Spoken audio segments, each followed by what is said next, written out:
राम राम कैसे जपा जाए, किस रीति से जपा जाए, कब जपा जाए, क्यों जपा जाए और जपने से होगा क्या।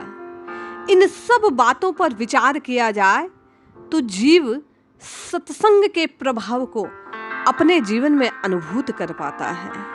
सत्संग का प्रभाव जीव के प्रारब्ध का नाश कर उसे प्रभुमय बना सकता है। कल्याण पत्रिका का ये लेख वास्तव में आपको और मुझे नाम रटने पर विवश कर देगा।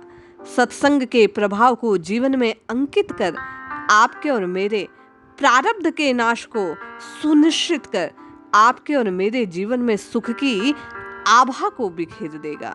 जय श्री हरि। पूज्य गुरुदेव के चरणों में बारंबार प्रणाम। सभी नामनिष्ठ साधकों को जय जय श्री सीताराम। लेखक कहते हैं, सत का श्रवण, कीर्तन, भजन, मनन, उस पर विश्वास, श्रद्धा और उसके अनुसार चलना, यही सत्संग है। आप और मैं संतों की वाणी में नित्य प्रति ये सुनते हैं कि राम नाम का जप करना चाहिए, राम नाम कल्याणदायक है।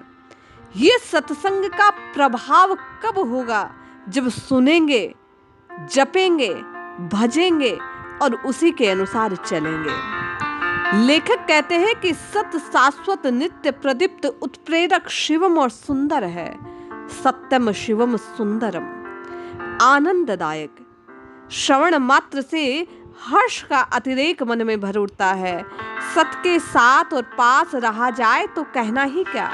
सत्य की अनुभूति और इसी का जीवन। सत्य केवल और केवल राम नाम है। तभी जीवन से जीवन के अंत तक एक ही स्वर आपको और मुझे सुनाई देता है। संत कहते हैं, राम नाम सत्य है। ये सत्य स्वरूप ही जीवन के उद्धार का हेतु है। पूज्य महाराज श्री कहते हैं कि सत्संग का प्रभाव मानव ही नहीं, पशु पर भी पड़ता है। एक कथा द्वारा वे सत्संग के प्रभाव के आपके और मेरे नित्य निरंतर इन संतों की वाणी को श्रवण कर राम नाम जपने से क्या होगा, इस बात को प्रकट कर रहे हैं। पूज्य श्री कहते हैं कि किसी राजा के पास गजमोली नाम का एक हाथी था।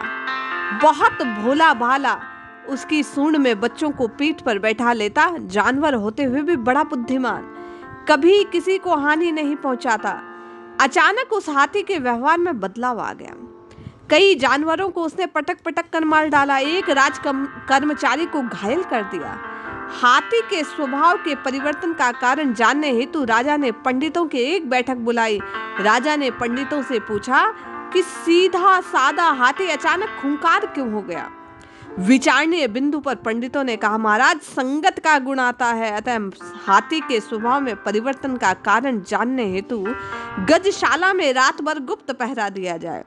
राजा ने अपने सिपाहियों को गुप्त पहरा देने का आदेश किया। अक्सर आप और मैं ये कहते हैं कि राम राम राम राम राम राम, ये श्रवण करने से, जपने से होगा क्या।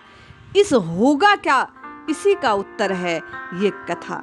पूज्य श्री कहते हैं कि हाथी के स्वभाव के बदलाव को जानने के लिए रात को गुप्त पहरा दिया जाने लगा।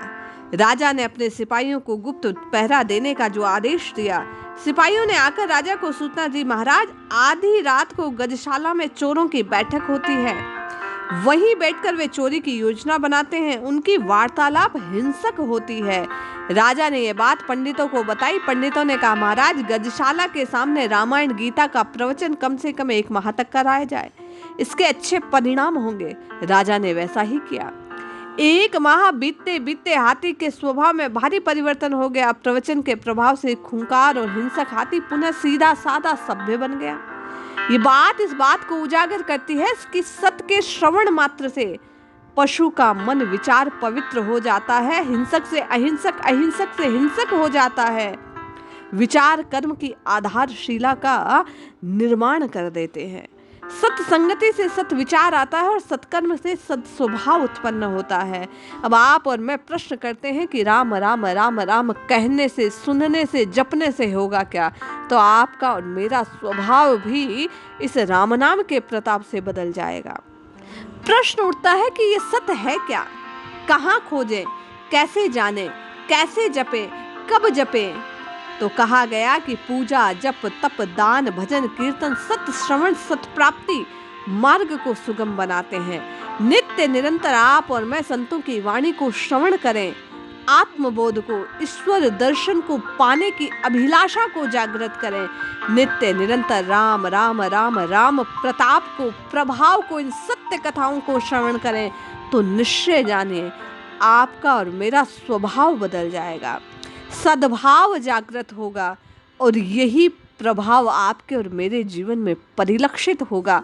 ये राम नाम प्रारब्ध को नष्ट कर, कष्ट को मिटाकर सुख स्वरूप राम जी से आपका और मेरा मिलन करा देगा। सत्संग का प्रभाव यही है कि नित्य निरंतर आप और मैं भगवान के नाम की, भगवान की लीलाओं की, इन कथाओं की जब बारंबार श्रवण को प्राप्त होंगे तो निश्चय ही आपके और मेरे सोए सद्विचार जागृत होंगे और नाम जपने के प्रताप से आप और मैं प्रभु को प्राप्त कर पाएंगे। इसलिए जपिए, रटिए, श्रवण कीजिए, निश्चित जानिए बदलाव होगा, प्रारब्ध नष्ट होगा, आपका और मेरा कल्याण होगा। जय श्री हरि।